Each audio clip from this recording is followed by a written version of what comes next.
నమస్కారం. ఈటీవీ న్యూస్కు స్వాగతం. ముఖ్యాంశాలు. ట్యాంపరింగ్కు వీలు లేకుండా భూ రికార్డుల ప్రక్షాళన. బ్లాక్ చైన్ టెక్నాలజీతో అనుసంధానించామన్న చంద్రబాబు.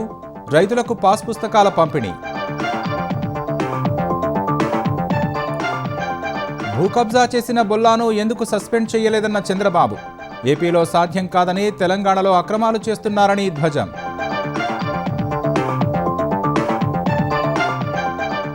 తెలంగాణను తాకిన నైరుతి రుతుపవనాలు. జోగులాంబ జిల్లాలోకి ప్రవేశించినట్లు ఐఎండీ ప్రకటన. దక్షిణ జిల్లాల్లో వర్షాలు కురిసే అవకాశాలు. మరో కీలక మైలురాయిని చేరిన హైడ్రా. 1,00,000 కోట్లు విలువైన సర్కారు స్థలాలను కాపాడినట్లు వెల్లడి. ప్రజల భాగస్వామ్యం కోసం రంగనాథ్ విజ్ఞప్తి. సింగరేణి పరిరక్షణకు కట్టుబడి ఉన్నట్లు కిషన్ రెడ్డి ప్రకటన. తెలంగాణలో అధికారంలోకి వస్తే కార్మికుల ఆదాయ పన్ను కడతామని హామీ. ఇరాన్, ఇజ్రాయెల్ మధ్య మళ్లీ భీకర దాడులు. లెబనాన్పై వైఖరిని నిరసిస్తూ విరుచుకుపడ్డ టెహరాన్. ట్రంప్ వద్దన్న ప్రతీకార దాడి చేసిన ఐడిఎఫ్. ఫిలిప్పీన్స్లో భూకంపంలో 19 మంది మృతి. 200 మందికి పైగా గాయాలు. జనరల్ శాంటోస్ నగరంలో కుప్పకూలిన భవనాలు, ఇళ్లు.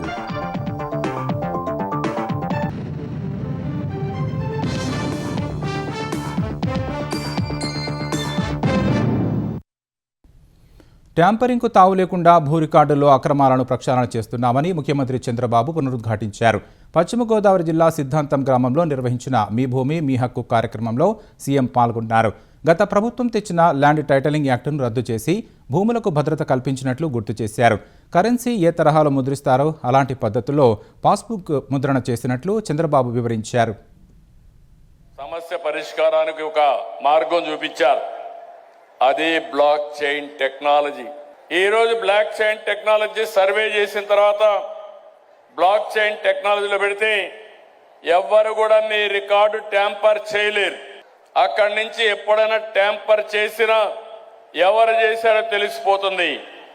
ఈరోజు మీకు ఇచ్చిన పుస్తకం ఉంది, అందులో క్యూఆర్ కోడ్ ఉంది. మీ ఫోన్ నుంచి క్యూఆర్ కోడ్ చూపిస్తే మీ పొలం ఎక్కడుందో అది నేరుగా గూగుల్ మ్యాప్లో మిమ్మల్ని తీసుకెళ్తుంది. మీరు క్యూఆర్ కోడ్ కొడితే ఈరోజు ఈ క్షణంలో మీ భూమి మీ పేరుతో ఉందా, ఎవరన్నా మార్చేశారా కూడా వస్తుంది. ఇప్పటి వరకు 26,46,000 మందికి పట్టాదారు పాస్ పుస్తకాలు ఇచ్చి సమస్య పరిష్కారం చేసిన ప్రభుత్వం ఈ ప్రభుత్వం. ఇంకా 67,32,000 పెండింగ్ ఉన్నాయి. దానికి ఒక టైం పెట్టాను. జూలై నుంచి ఆగస్టు నుంచి మార్చి వరకు నెలవారీగా డేట్లు ఇచ్చాను. డేట్లు ఇచ్చి ఇవన్నీ కూడా పూర్తి చేసే పరిస్థితికి వస్తాం. గొడ్డలి పార్టీ చేసేవన్నీ తప్పుడు ప్రచారాలేనని, నేరాలు ఘోరాలు చేసి ఎదుటివాళ్లపై నెట్టేయడమే వారి నైజమని చంద్రబాబు మండిపడ్డారు. పరీక్షలంటే తెలియని వాళ్లు, రిజర్వేషన్లు అంటే కనీసం అవగాహన లేని వారు మెగా టీఎస్సీ నిర్వహించి ఉద్యోగాలిస్తే ఓర్వలేకపోతున్నారని విమర్శించారు. అసత్య ప్రచారాలు చేసిన వారు క్షమాపణలు చెప్పి తీరాల్సిందేనని చంద్రబాబు డిమాండ్ చేశారు. బొల్లా బ్రహ్మనాయుడు తెలంగాణలో ఫోర్జరీలతో కోట్ల రూపాయల ఆస్తులు కొట్టేస్తే ఎందుకు చర్యలు తీసుకోలేదని జగన్ను ప్రశ్నించారు. రాష్ట్రంలో కబ్జాలు చేశారు, రికార్డులు తారుమారు చేశారు. అవన్నీ కూడా ఎంక్వైరీలో ఉన్నాయి. ఇక్కడ అయిపోయిందని తెలంగాణకు పోయి వినుకొండ మాజీ ఎమ్మెల్యే అక్కడ పోయి ఎంఆర్ఓ, కలెక్టర్, జాయింట్ కలెక్టర్ సంతకాలన్నీ ఫోర్జరీ చేసి 1,500 కోట్ల రూపాయల ఆస్తులు కొట్టేశారు. నేను అడుగుతున్నా ఈ యొక్క పార్టీ అధ్యక్షుని, గొడ్డలి పార్టీ నేతని ఎందుకు సస్పెండ్ చేయలేదు? మన పరువు ఇక్కడ తీశారు. ఇక్కడ పరపతి లేదు. ఇక్కడ తప్పు చేస్తే ఇక్కడ ఉండేది సిబిఎన్ 1995. ఇక్కడ నేను గాని, పవన్ కళ్యాణ్ గాని, నరేంద్ర మోడీ గాని వీళ్ళ ఆటలు సాగవని తెలంగాణకు పోయి అక్కడ రికార్డులు తారుమారు చేసే పరిస్థితికి వచ్చారు. గండిపేట భూ కబ్జా యత్నం కేసులో వైసీపీ మాజీ ఎమ్మెల్యే బొల్లా బ్రహ్మనాయుడు కస్టడీని కోరుతూ సైబరాబాద్ పోలీసులు ఎల్బీనగర్ కోర్టులో పిటిషన్ దాఖలు చేశారు. వారం రోజులు కస్టడీకి ఇవ్వాలని పిటిషన్లో కోరారు.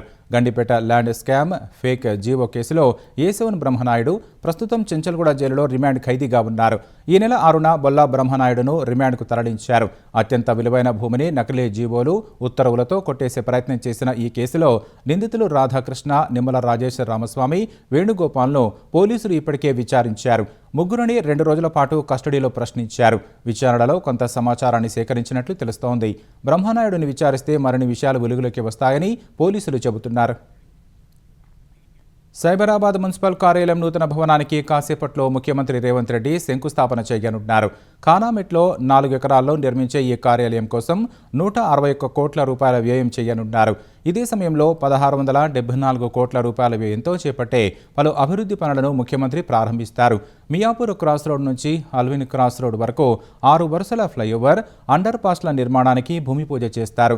లింగంపల్లి రైల్వే స్టేషన్ సమీపంలో బ్రిడ్జి నెంబర్ 202 వద్ద 4 వరుసల ఆర్ఓబి నిర్మాణం, గుల్మోహర్ జంక్షన్ నుంచి 2 వరుసల ర్యాంప్ నిర్మాణం, ఇంటిగ్రేటెడ్ రెసిడెన్షియల్ స్కూల్ భవనానికి ముఖ్యమంత్రి శంకుస్థాపన చేయనున్నారు. ఈ మేరకు తెలిపిన సైబరాబాద్ మున్సిపల్ కమిషనర్ సృజన, పారిశుద్ధ్య విభాగానికి సంబంధించి ఎలక్ట్రికల్ వాహనాలు, 4 రంగుల డస్ట్ బిన్లు, స్వీపింగ్ మిషన్లను సీఎం ప్రారంభిస్తారని వివరించారు. తర్వాత మియాపూర్ న్యూ కాలనీ శివాలయం వద్ద ఏర్పాటు చేసిన బహిరంగ సభలో రేవంత్ రెడ్డి మాట్లాడతారు. సింగరేణిని కాపాడుకునేందుకు, కార్మికులను ఆదుకునేందుకు కేంద్ర మంత్రిగా 2 ఏళ్లలో అనేక నిర్ణయాలను తీసుకున్నట్లు కేంద్ర మంత్రి కిషన్ రెడ్డి చెప్పారు. బీజేపీ తెలంగాణలో అధికారంలోకి వస్తే సింగరేణి కార్మికుల తరపున ఆదాయ పన్ను చెల్లిస్తామని చెప్పారు.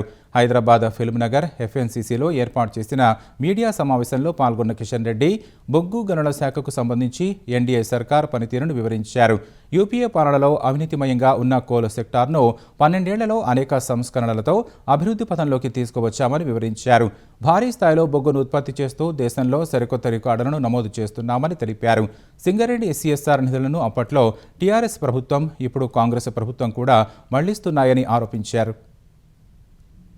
సింగరేణి అంతా స్వతంత్రంగా నడుపుకుంటారు, 49% అధిక కేంద్ర ప్రభుత్వం ఉందని సోయి ఆ రోజు బీఆర్ఎస్ పార్టీకి లేదు, ఇప్పుడు ఉన్నటువంటి కాంగ్రెస్ పార్టీకి లేదు. ఏ విషయంలో కేంద్ర ప్రభుత్వాన్ని సంప్రదించారు? 100% ఏకపక్ష నిర్ణయాలు తీసుకుంటారు. నేను వచ్చిన తర్వాతనే ఇంకా కార్మికుల కోసం ఖర్చులు తగ్గించేటువంటి ప్రయత్నం చేశాం. సింగరేణి కోలు అధిక రేట్లు అమ్మితే దాన్ని తగ్గించేటువంటి ప్రయత్నం చేశాను. కోల్ ఇండియా గతంలో ఏదైతే ప్రమాద బీమా ఉంటుందో 40 లక్షలు 30 లక్షలు ఉండేది, దానికి అడిషనల్గా ఈరోజు 1 crore ఎట్టడం పెంచాం. అంటే ఇప్పుడు ఎవరైనా ప్రమాదం జరిగితే 1,25,00,000 వస్తుంది. ఆ రకంగా సింగరేణిలో కూడా ఈరోజు అది ఇంప్లిమెంట్ జరుగుతోంది. మోడీ గారు ధైర్యం చేసి కేంద్ర ప్రభుత్వ ఉద్యోగస్తులందరికీ కూడా ఎవరైనా ప్రమాదవశాత్తు దురదృష్టవశాత్తు చనిపోతే ఆ కుటుంబానికి కేంద్ర ప్రభుత్వం 1 కోటి రూపాయలు అదనంగా కేంద్ర ప్రభుత్వ ఉద్యోగస్తులందరికీ కల్పించింది. అది కోల్ మినిస్ట్రీ తీసుకున్నటువంటి ఇనిషియేటివ్ కారణంగా దేశంలో ఉన్నటువంటి డిఫెన్స్ వాళ్ళకు కావచ్చు, పారామిలిటరీ వాళ్ళకు కావచ్చు, లేకపోతే అనేక రకాల ఇతర సెక్టార్లో పనిచేసేటువంటి వాళ్ళకు కూడా ఈ అవకాశం వచ్చిందని ఈరోజు ధైర్యంగా సంతృప్తితో మీకు అందరికీ మనవి చేస్తా ఉన్నాం. ప్రభుత్వ ఆస్తుల పరిరక్షణ కోసం తెలంగాణ ప్రభుత్వం ఏర్పాటు చేసిన హైడ్రా కీలక మైలురాయిని అధిగమించింది. అక్రమార్కుల చెర నుంచి గత 2 ఏళ్లలో 1,00,000 కోట్లకు పైగా విలువ చేసే ప్రభుత్వ స్థలాలు, చెరువుల భూములు, నాలాలను రక్షించి ప్రభుత్వానికి అప్పగించినట్లు హైడ్రా కమిషనర్ రంగనాథ్ తెలిపారు. వచ్చే ఏడాదికి 2 లక్షల కోట్లు అధిగమిస్తుందని వెల్లడించారు. భూ మాఫియాను అడ్డుకోవాలంటే ప్రజలు, మీడియా భాగస్వామ్యం తప్పనిసరని కోరిన రంగనాథ్ 2 ఏళ్లలో నగర ప్రజల నుంచి లభించిన ప్రోత్సాహంతో 1,10,000 కోట్ల భూములను కబ్జాల నుంచి విడిపించినట్లు పేర్కొన్నారు. పర్యావరణ సమతుల్యత దెబ్బతినకుండా నగరంలో చెరువులు, నాలాలు, ప్రభుత్వ స్థలాలను క్లెయిమ్ చేయడం, వాటిని సంరక్షించడం, పునరుద్ధరించడమే లక్ష్యంగా హైడ్రా పనిచేస్తోందని రంగనాథ్ వివరించారు. ఇటీవలే కోకాపేట, పుప్పాలగూడ, నార్సింగిలో వేలాది కోట్ల విలువ చేసే ప్రభుత్వ భూములను రక్షించి వాటి చుట్టూ ఫెన్సింగ్ ఏర్పాటు చేసింది. ప్రభుత్వ స్థలాలుగా పేర్కొంటూ బోర్డులు పాతింది. హైడ్రా చర్యలతో సమీప ప్రాంతాల ప్రజలు హర్షం వ్యక్తం చేస్తున్నారు. పశ్చిమాసియాలో ఉద్రిక్తతలు మళ్లీ భగ్గుమన్నాయి. కాల్పుల విరమణ ఒప్పందాలను బేఖాతరు చేస్తూ ఇరాన్, ఇజ్రాయెల్ పరస్పరం దాడులు చేసుకుంటున్నాయి. లెబనాన్పై దాడులకు ప్రతీకారంగా ఇజ్రాయెల్పై ఇరాన్ క్షిపణులతో విరుచుకుపడుతోంది. ప్రతీకారంగా ఇరాన్పై యుద్ధ విమానాలు, క్రూయిజ్ మిస్సైళ్లతో ఐడిఎఫ్ భీకరంగా దాడి చేసింది. ఇజ్రాయెల్, ఇరాన్లో పలు నగరాలు పేలుళ్ల మొదతో దద్దరిల్లాయి. కాల్పుల విరమణ ఒప్పందం కుదిరినప్పటికీ లెబనాన్పై ఐడిఎఫ్ దాడులు కొనసాగిస్తుండటంతో ఆగ్రహించిన ఇరాన్ ఇజ్రాయెల్పై క్షిపణుల వర్షం కురిపించింది. 2 విడతల్లో డజన్ల కొద్దీ క్షిపణులతో ఇజ్రాయెల్ సైనిక సదుపాయాలే లక్ష్యంగా దాడులకు దిగింది. ఏప్రిల్లో కాల్పుల విరమణ కుదిరిన తర్వాత ఇజ్రాయెల్పై ఇరాన్ దాడి చేయడం ఇదే తొలిసారి. కెర్మాన్షా నగరం మీదుగా ఇజ్రాయెల్ వైపు దూసుకెళ్తున్న మిసైళ్ల వీడియోలను ఇరాన్ విడుదల చేసింది. ఇజ్రాయెల్ దురాక్రమణ చర్యలను పునరావృతం చేస్తే పర్షియన్ గల్ఫ్, హార్ముజ్ జలసంధి సహా అన్ని అమెరికా, ఇజ్రాయెల్ స్థావరాలపై మరింత తీవ్ర దాడులు ఉంటాయని ఐఆర్జీసీ హెచ్చరించింది. ఇజ్రాయెల్పై ఇరాన్ మిసైళ్లను ప్రయోగించగా వాటిని చూసిన ఇరానీయులు రోడ్లపైకి వచ్చి సంబరాలు చేసుకున్నారు. ఇరాన్ ప్రయోగించిన క్షిపణులను జోర్డాన్ సహా పశ్చిమాసియాలోని గగనతల రక్షణ వ్యవస్థలు అడ్డుకున్నాయి. అయినప్పటికీ కొన్ని మిసైళ్లు ఇజ్రాయెల్లో విధ్వంసం సృష్టించాయి. టెల్ అవీవ్ సహా పలు నగరాల్లో సైరన్లు మోగాయి. లక్షలాది మంది ప్రజలు బంకర్లలోకి పరుగులు తీశారు. ఇరాన్ క్షిపణులను విజయవంతంగా అడ్డుకున్నామని, ఉత్తర ఇజ్రాయెల్లో భారీ పేలుడు శబ్దాలు వినిపించాయని ఇజ్రాయెల్ డిఫెన్స్ ఫోర్స్ ప్రకటించింది. ఇరాన్పై ఇజ్రాయెల్ ప్రతీకార దాడులకు దిగింది. రాజధాని టెహ్రాన్ సహా ఇరాన్ వ్యాప్తంగా క్రూయిజ్ మిసైల్స్, యుద్ధ విమానాలతో విరుచుకుపడింది. తబ్రిజ్, కరాజ్, నజఫాబాద్, ఇస్ఫహాన్ పేలులతో దద్దరిల్లాయి. ఇజ్రాయెల్ దాడుల నేపథ్యంలో ఇరాన్ అప్రమత్తమైంది. టెహ్రాన్లోని ఇమామ్ ఖొమేనీ అంతర్జాతీయ విమానాశ్రయాన్ని మూసివేసింది. ఈ దాడుల్లో జరిగిన ఆస్తి, ప్రాణ నష్టానికి సంబంధించిన వివరాలను ఇరాన్ అధికారికంగా వెల్లడించలేదు. ఇరాన్తో ఒప్పందాన్ని అంగీకరించడం మినహా ఇజ్రాయెల్ ప్రధాని నెతన్యాహుకు మరో ప్రత్యామ్నాయం లేదని అమెరికా అధ్యక్షుడు డొనాల్డ్ ట్రంప్ తేల్చి చెప్పారు. ఇరాన్, ఇజ్రాయెల్ 2 దేశాలు శాంతించాలని ట్రంప్ విజ్ఞప్తి చేశారు. ఇరాన్, ఇజ్రాయెల్ క్షిపణి దాడులతో విరుచుకుపడుతున్నప్పటికీ తాము జరుపుతోన్న శాంతి చర్చలపై దీని ప్రభావం ఏమాత్రం ఉండబోదని ట్రంప్ స్పష్టం చేశారు. ఇరాన్తో తాము కుదుర్చుకోబోయే శాంతి ఒప్పందాన్ని ఇజ్రాయెల్ ప్రధాని నెతన్యాహు అంగీకరించాల్సిందేనని స్పష్టం చేశారు. ఫైనాన్షియల్ టైమ్స్కు ఇంటర్వ్యూ ఇచ్చిన ట్రంప్ పశ్చిమాసియాలో ఇజ్రాయెల్ ప్రధాని నెతన్యాహు కాదు, తానే కీలక నిర్ణయాలు తీసుకుంటారని సంచలన వ్యాఖ్యలు చేశారు. ఇక్కడ పూర్తి అధికారాలు తనవి మాత్రమేనని స్పష్టం ఇచ్చారు. అంతకుముందు ఇరాన్ ముందస్తు దాడి చేసిన తర్వాత నెతన్యాహుతో ట్రంప్ ఫోన్లో అరగంట సేపు మాట్లాడారు. ఈ సందర్భంగా ఇరాన్పై ప్రతీకార దాడులు చేయవద్దని నెతన్యాహును గట్టిగా వారించినట్లు అమెరికా అధికారులు వెల్లడించారు. అయినా ఇజ్రాయెల్ ప్రతీకార దాడులు చేసింది. అమెరికా అధ్యక్షుడు ట్రంప్ సహనం కోల్పోయి ఆగ్రహంతో జర్నలిస్టుపై చిందులు తొక్కిన ఘటన ఎన్బీసీ ఛానల్ ఇంటర్వ్యూ సందర్భంగా జరిగింది.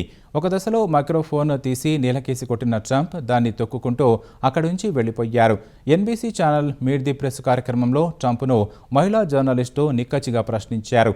కొత్త యుద్ధాలను మొదలుపెట్టను అని హామీ ఇచ్చి ఇరాన్తో యుద్ధం ఎందుకు చేశారని అడిగారు. ఇందుకు తాను అలాంటి హామీనే ఇవ్వలేదంటూ ట్రంప్ తప్పించుకునే ప్రయత్నం చేశారు. కాలిఫోర్నియాలో ప్రైమరీ ఎన్నికల ఓట్ల లెక్కింపులో మోసం జరిగిందని ట్రంప్ ఆరోపించారు. ఈ అంశంపై ఎదురు ప్రశ్నించిన జర్నలిస్ట్ అందుకు ఆధారాలు లేవన్నారు. ఒకవేళ ఉంటే వాటిని బయటపెట్టాలని కోరారు. ఈ ప్రశ్న వేయగానే సహనం కోల్పోయిన ట్రంప్ మీడియాను అక్రమమైన నెట్వర్క్, నీచమైన పత్రికలు అంటూ తిట్టిపోస్తూ ఇంటర్వ్యూను ముగించేశారు. Your elections are crooked, and you're crooked, and Meet the Press is crooked, and so is ABC, and CBS, and CNN. But Mr. President, you're one-sided crooked networks. All right, let's call it quits because I've had enough. Thank you, darling. Have a good time. Mr. President, let's please. I traveled all the way to Wisconsin. I've sat in the rain with you. I know. I've sat in the rain with you for an hour, on and off in the rain, and I've given you enough time. You ought to straighten out your press because you know what? Mr. President, a country can never be great with a dishonest listen, press. we traveled all the way to Wisconsin for this interview. బీహార్లో జరిగిన road ప్రమాదంలో 3 నెల్లూరు వాసులు మృతి చెందారు. మరో 15 మంది గాయపడ్డారు. పుణ్యక్షేత్రాల సందర్శనకు వెడుతుండగా ఈ ప్రమాదం జరిగింది. ప్రమాద ఘటనపై తీవ్ర విచారం వ్యక్తం చేసిన ఆంధ్రప్రదేశ్ ప్రభుత్వం బాధిత కుటుంబాలకు అండగా నిలిచింది. మృతదేహాలను స్వగ్రామాలకు తరలించే ఏర్పాట్లు చేసింది. క్షతగాత్రులకు మెరుగైన వైద్యం అందించాలని అధికారులను ఆదేశించింది. బీహార్లో ఆంధ్రప్రదేశ్ వాసుల ఆధ్యాత్మిక యాత్ర విషాదయాత్రగా మారింది. సంగం, ఆత్మకూరు, దుత్తలూరు ప్రాంతాలకు చెందిన 43 మంది యాత్రికులు ప్రైవేటు బస్సులో గయా, వారణాసి పుణ్యక్షేత్రాల సందర్శనకు వెళ్లారు. ఆదివారం గయా పుణ్యక్షేత్రాన్ని దర్శించుకొని వారణాసికి వెళుతుండగా ఔరంగాబాద్ సమీపంలో లారీని ఓవర్టేక్ చేయబోయి బస్సు ప్రమాదానికి గురైంది. ఈ ప్రమాదంలో బస్సు ఒకవైపు భాగం పూర్తిగా దెబ్బతింది. ఈ ప్రమాదంలో నెల్లూరు జిల్లాకు చెందిన 3 యాత్రికులు మృతి చెందారు. వీరిలో సంగం మండలానికి చెందిన 2, నెల్లూరు నగరానికి చెందిన 1 ఉన్నారు. మరో 15 మందికి పైగా గాయపడ్డారు. క్షతగాత్రులు ఆసుపత్రిలో చికిత్స పొందుతున్నారు.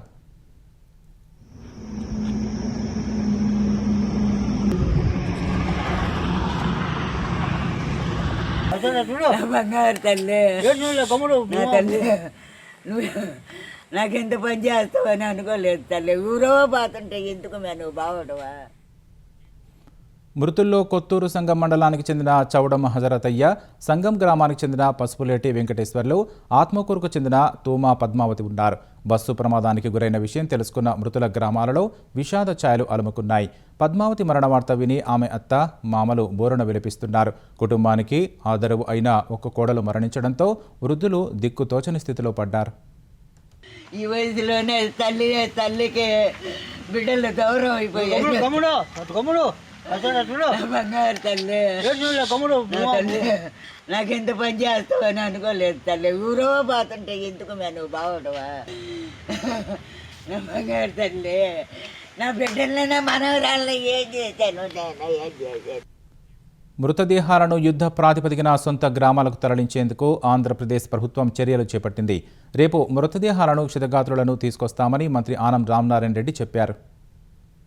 కమిషనర్ ఆర్జా శ్రీకాంత్ గారు, అలాగే నెల్లూరు జిల్లా కలెక్టర్, మన రాష్ట్ర ట్రాన్స్పోర్ట్ కమిషనర్ గారు వీళ్ళందరూ సమన్వయం చేసుకుంటూ సీఎం కార్యాలయంతో కోఆర్డినేట్ చేసుకొని వీళ్ళందరినీ వెనక్కి తెచ్చే ప్రయత్నం చేస్తుంది.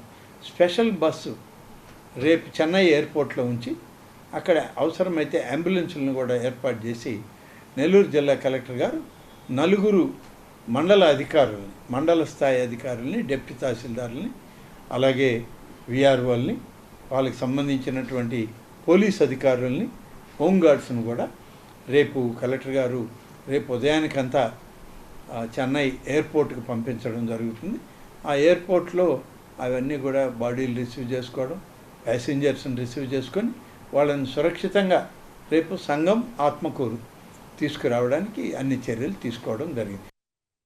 బీహార్లో జరిగిన రోడ్డు ప్రమాదంలో నెల్లూరు జిల్లా యాత్రికులు మృతి చెందడం పట్ల ముఖ్యమంత్రి చంద్రబాబు, మంత్రులు విచారం వ్యక్తం చేశారు. మృతుల కుటుంబాలకు సానుభూతి తెలిపిన సీఎం ప్రమాద ఘటనపై అధికారులతో మాట్లాడారు. క్షతగాత్రులకు అందుతున్న వైద్యంపై ఆరా తీశారు. బీహార్ ప్రమాదంపై మంత్రులు నారాయణ, వంగలపూడి అనిత తీవ్ర దిగ్భ్రాంతి వ్యక్తం చేశారు.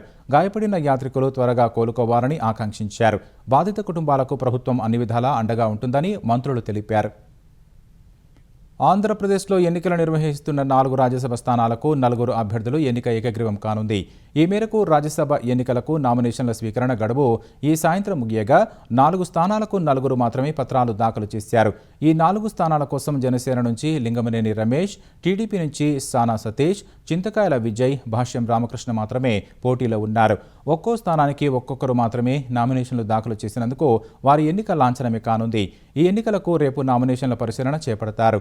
ఎల్లుండి నామినేషన్ల ఉపసంహరణకు చివరి తేదీ కాగా ఆ గడువు ముగియగానే 4 అభ్యర్థులు ఏకగ్రీవంగా ఎన్నికైనట్లు కేంద్ర ఎన్నికల సంఘం ప్రకటించనుంది.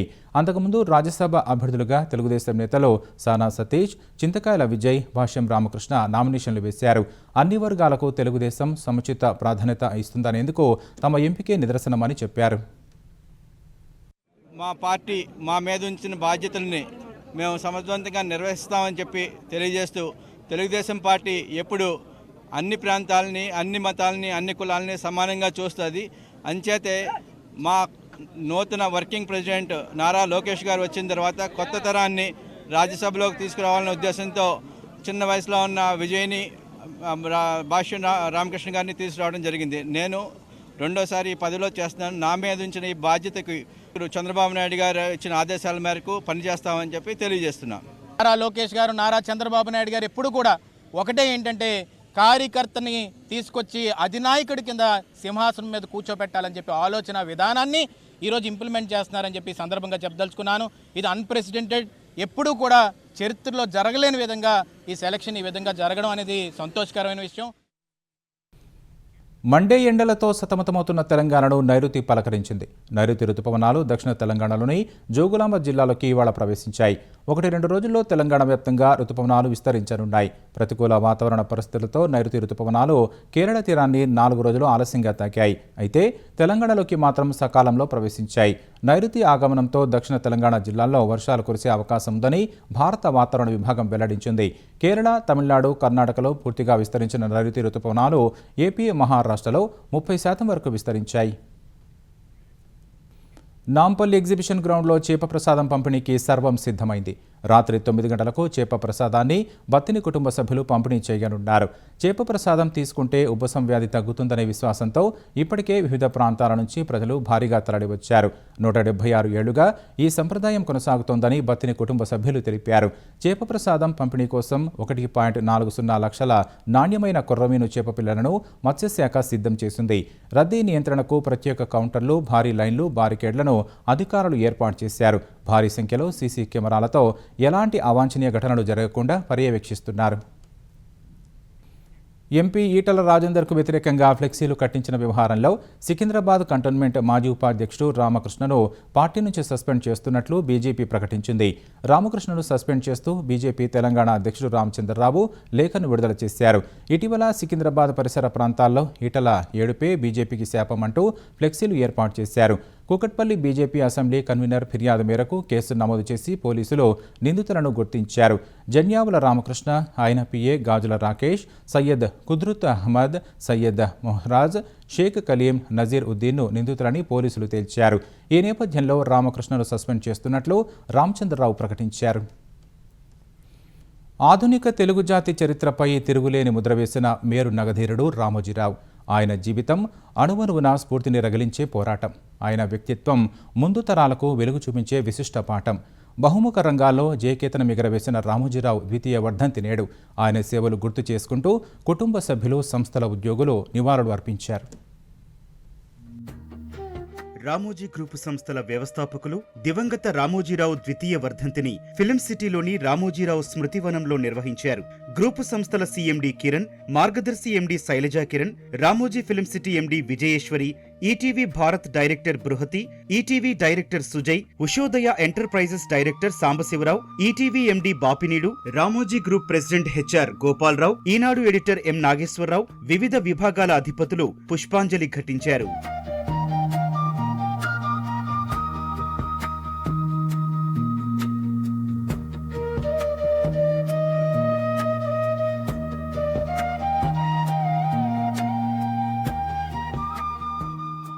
ఓ చిన్న పల్లెలో చిన్ని అడుగులతో తన ప్రయాణాన్ని ప్రారంభించి తెలుగు జాతి తన అడుగుజాడల్ని అనుసరించేలా అపూర్వ చరిత్రను సృష్టించిన రామోజీరావు జీవితంపై రూపొందించిన డాక్యుమెంటరీని ప్రదర్శించారు. నేను మరణించినా జీవించి ఉండాలి, అందుకే నా ఈ తపస్సు అని రామోజీరావు తరచూ చెప్పేవారు. భౌతికంగా దూరమైన ఆయన స్థాపించిన ప్రతి సంస్థలో, సాధించిన ప్రతి విజయంలో ఆయన జీవించే ఉన్నారు. ఏఐతో రూపొందించిన ఆయన అపురూపమైన సందేశాన్ని ప్రదర్శించారు. రామోజీరావు స్మృతికి సంగీత సమర్పణంగా వీణా ప్రవీణ శ్రీవాణి సంగీత నివాళి అర్పించారు. రామోజీరావుకు ఎంతో ఇష్టమైన వైష్ణవ జనతో, రఘుపతి రాఘవ రాజారాం వంటి గీతాలను వినిపించారు.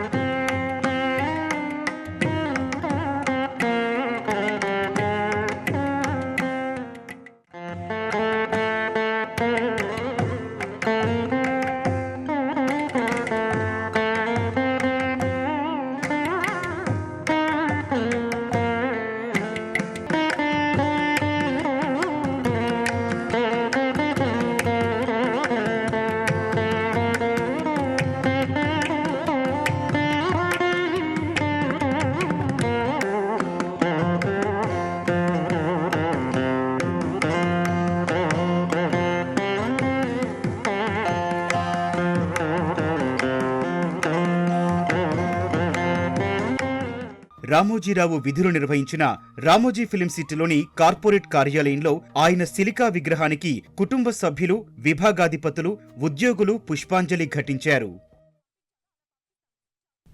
ఫిలిప్పీన్స్లో భారీ భూకంపం సంభవించింది. దక్షిణ ఫిలిప్పీన్స్లోని మిండనావో దీవి వద్ద సంభవించిన భూకంప తీవ్రత రిక్టర్ స్కేల్పై 7.8గా నమోదైంది. భూప్రకంపనల ధాటికి పలు నగరాల్లో పెద్ద ఎత్తున భవనాలు దెబ్బతిన్నాయి. ఈ ప్రకంపనల ప్రభావంతో జరిగిన వేర్వేరు ప్రమాదాల్లో 19 మంది మృతి చెందారు. 200 మందికి పైగా గాయపడ్డారు. జనరల్ శాంటోస్ నగరానికి సమీపంలో భూకంప కేంద్రాన్ని గుర్తించారు. పలుచోట్ల భూప్రకంపనలకు సంబంధించిన దృశ్యాలు సీసీటీవీలో రికార్డయ్యాయి. భూకంపం తర్వాత 138 సార్లు భూమి కంపించింది. భూకంపం సంభవించిన వెంటనే పసిఫిక్ సునామీ హెచ్చరికల కేంద్రం తీర ప్రాంతాలకు సునామీ హెచ్చరికలను జారీ చేసింది. ఫిలిప్పీన్స్ తీరంలో 3 అడుగుల ఎత్తున సునామీ సునామీ అలలు ఎగిసిపడే అవకాశం ఉందని హెచ్చరించింది. ప్రజలంతా తక్షణమే ఎత్తైన ప్రాంతాలకు వెళ్లాలని అత్యవసర ఆదేశాలు జారీ చేసింది. జనరల్ శాంటోస్లోని ఒక షాపింగ్ మాల్, ఒక ప్రముఖ యూనివర్సిటీ భవనం పాక్షికంగా కూలిపోయాయి. పలు నగరాల్లో విద్యుత్ సరఫరా, ఇంటర్నెట్ వ్యవస్థలు నిలిచిపోయాయి. ఇండోనేషియా, మలేషియా తీరాలకు మీటర్ ఎత్తున సునామీ ముప్పు పొంచి ఉందని నిపుణులు హెచ్చరించారు. ఢిల్లీలో హఠాత్తుగా కురిసిన భారీ వర్షం ఈదురుగాలులకు ఇందిరాగాంధీ అంతర్జాతీయ విమానాశ్రయంలో కలకలం రేగింది. గంటకు 80 కిలోమీటర్ల వేగంతో వీచిన గాలుల ధాటికి విమాన సామాగ్రి, లాడర్లు కొట్టుకుపోయి రన్వేపై నిలిపిన 3 ఎయిర్ ఇండియా విమానాలను బలంగా ఢీకొట్టాయి.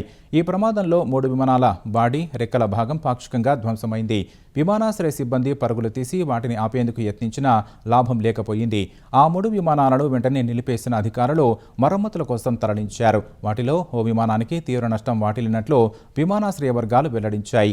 ఆకస్మిక వర్షం కారణంగా ఎయిర్పోర్ట్ రన్వే, టార్మాక్ ప్రాంతాలు పూర్తిగా జలమయమయ్యాయి. వరద ప్రవాహానికి ప్రయాణికుల సామాగ్రి ఉన్న డబ్బాలు కొట్టుకుపోయిన దృశ్యాలు వైరల్ అయ్యాయి. గ్రౌండ్ సేఫ్టీ ప్రోటోకాల్స్ పాటించకపోవడం వల్ల జరిగిన ఈ ఘటనపై డీజీసీఏ విచారణ చేపట్టనుంది. ప్రస్తుత దేశ ఆర్థిక పరిస్థితిపై చర్చించేందుకు కేంద్రం వెంటనే అఖిలపక్ష సమావేశం ఏర్పాటు చేయాలని ఎన్డీఏ కూటమి డిమాండ్ చేసింది. నిరుద్యోగం, అధిక ధరలు, రైతు సమస్యలపై అఖిలపక్ష భేటీలో చర్చించాలని సూచించింది. ఢిల్లీలోని కాన్స్టిట్యూషన్ క్లబ్లో ఎన్డీఏ కూటమి నేతలు సమావేశమయ్యారు. కాంగ్రెస్ అగ్రనేతలు మల్లికార్జున ఖర్గే, రాహుల్, సోనియా గాంధీ, టీఎంసీ అధినేత్రి మమతా బెనర్జీ సహా 23 పార్టీల నేతలు హాజరయ్యారు. డీఎంకే, ఆమ్ ఆద్మీ పార్టీ నేతలు సమావేశానికి దూరంగా ఉన్నారు. బంగాల్, తమిళనాడు అసెంబ్లీ ఎన్నికల్లో డీఎంకే, టీఎంసీ ఓడిన నేపథ్యంలో ఈ భేటీకి ప్రాధాన్యం ఏర్పడింది. వచ్చే ఏడాది జరిగే రాష్ట్రాల ఎన్నికలు సహా 2029 సార్వత్రిక ఎన్నికల నాటికి ఐక్య ఫ్రంట్గా ఏర్పడడమే లక్ష్యంగా చర్చలు సాగాయి. అభిప్రాయ భేదాలను పరిష్కరించుకొని మోదీ సర్కార్కు వ్యతిరేకంగా దేశవ్యాప్త ఉద్యమం నిర్వహించడంపై సమాలోచనలు జరిపారు. ప్రజా సమస్యలమే అజెండాగా ముందుకు సాగాలని విపక్ష నేతలు నిర్ణయించారు. దేశంలో ప్రజాస్వామ్య విలువలను కాపాడుకుంటూ అందరం కలిసి అడుగులు వేయాలని పిలుపునిచ్చారు.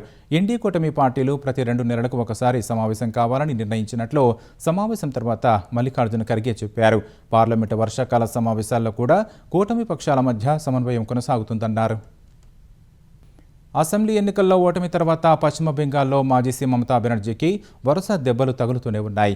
ఈసారి తృణమూల్ కాంగ్రెస్ సీనియర్ నేత సుఖేందు శేఖర్ రే రాజ్యసభ సభ్యత్వం సహా పార్టీకి రాజీనామా చేశారు. అంతర్గత తిరుగుబాటుతో సంక్షోభం ఎదుర్కొంటున్న వేళ మమతకు ఈ ఊహించని పరిణామం ఎదురైంది. సుఖేందు శేఖర్ రేకు టీఎంసీతో సుదీర్ఘ అనుబంధం ఉంది. 2011 నుంచి 3 పర్యాయాలు ఆయన్ను రాజ్యసభకు నామినేట్ చేశారు. రే బాటలోనే మరికొందరు ఎంపీలు నడుస్తారనే ప్రచారం టీఎంసీని భయపెడుతోంది. రాజీనామా తర్వాత స్పందించిన రే ఆర్జికర్ వైద్య కళాశాలలో వైద్యురాలి హత్యాచార ఘటనను ప్రస్తావించారు. అప్పటి కోల్కతా పోలీస్ కమిషనర్ కళాశాల ప్రిన్సిపల్ను విచారించాలని అప్పుడే కోరినప్పటికీ మమతా సర్కార్ పట్టించుకోలేదని గుర్తు చేశారు. సాక్ష్యాలను తారుమారు చేయడంలో వారి హస్తం ఉందని ఆయన అనుమానం వ్యక్తం చేశారు. అప్పుడే టీఎంసీతో రే సంబంధాలు చెడినప్పటికీ ఎస్ఐఆర్ వ్యతిరేక పోరాటానికి మద్దతు, మరికొన్ని నిర్ణయాల కోసం ఆయన పార్టీలోనే కొనసాగారు. ప్రతిష్టాత్మక నార్వే చెస్ టోర్నమెంట్లో ఛాంపియన్ భారత యువ గ్రాండ్ మాస్టర్ ఆర్ ప్రజ్ఞానందను తమిళనాడు ప్రభుత్వం ఘనంగా సత్కరించింది. చెన్నైలోని సచివాలయంలో ముఖ్యమంత్రి విజయ్ ప్రజ్ఞానంద్కు 50 లక్షల రూపాయల నగదు పురస్కారాన్ని అందజేశారు. తర్వాత విజయ్ ప్రజ్ఞానంద్తో కాసేపు సరదాగా చెస్ ఆడారు. సీఎం విజయ్ ఎంతో ఏకాగ్రతతో రాజును కాపాడుకునేందుకు వ్యూహాత్మక ఎత్తులు వేస్తుండగా ప్రజ్ఞానంద తల్లిదండ్రులు, క్రీడాశాఖ మంత్రి అధవ్ అర్జున ఆసక్తిగా తిలకించారు. 2013లో నార్వే చెస్ టోర్నమెంట్ ప్రారంభమైనప్పటి నుంచి ఇప్పటి వరకు ఈ టైటిల్ గెలిచిన తొలి భారతీయుడిగా ప్రజ్ఞానంద రికార్డు సృష్టించాడు. ముఖ్యాంశాలు మరోసారి.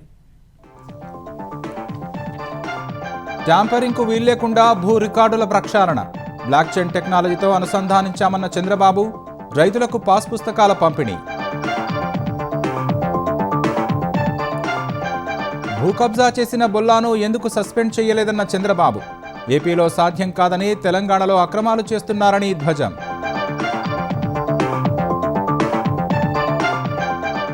తెలంగాణను తాకిన నైరుతి రుతుపవనాలు, జోగులాంబ జిల్లాలోకి ప్రవేశించినట్లు ఐఎండీ ప్రకటన, దక్షిణ జిల్లాల్లో వర్షాలు కురిసే అవకాశాలు. మరో కీలక మైలురాయిని చేరిన హైడ్రా, 1,00,000 కోట్ల విలువైన సర్కారు స్థలాలను కాపాడినట్లు వెల్లడి, ప్రజల భాగస్వామ్యం కోసం రంగనాథ్ విజ్ఞప్తి. సింగరేణి పరిరక్షణకు కట్టుబడి ఉన్నట్లు కిషన్ రెడ్డి ప్రకటన, తెలంగాణలో అధికారంలోకి వస్తే కార్మికుల ఆదాయ పన్ను కడతామని హామీ. ఇరాన్ ఇజ్రాయెల్ మధ్య మళ్లీ భీకర దాడులు. లెబనాన్పై వైఖరిని నిరసిస్తూ విరుచుకుపడ్డ టెహరాన్. చంపువద్దన్న ప్రతీకార దాడి చేసిన ఐడిఎఫ్. ఫిలిప్పీన్స్లో భూకంపంలో 19 మంది మృతి, 200 మందికి పైగా గాయాలు. జనరల్ శాంటోస్ నగరంలో కుప్పకూలిన భవనాలు, ఇళ్లు.